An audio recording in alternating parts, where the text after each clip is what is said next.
आज मैं आपके लिए एक बेहतरीन रेमेडी लेके आई हूँ।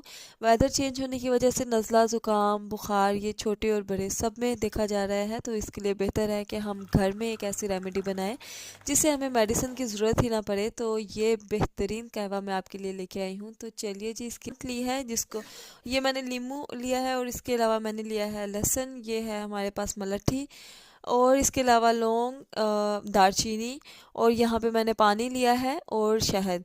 तो आप जितने लोगों के लिए कहवा बना रहे हैं उससे 1 कप पानी ज़्यादा रखें। मैं के बाद इसको गर्म पानी में ऐड कर दें। ये आपको पुराना बुखार हो उसमें भी बहुत बेहतरीन है। तो ये जो है मैं इसमें दालचीनी के पीस ऐड करूँगी। ये मैं इसमें लहसुन ऐड करूँगी। लहसुन के मैंने 3 जवे लिए हैं, इसको कूट लिया है। ये मैं इसमें सौंठ ऐड कर रही हूँ। सौंठ को हम लोग आम तौर पे यूजली सौंठ भी कहते हैं पंजाबी में, और सीने की जकरन, खांसी, नज़ला, ज़ुकाम या उसके लिए बहुत बेहतरीन है। तो ये इसे काट लेना है। जब ये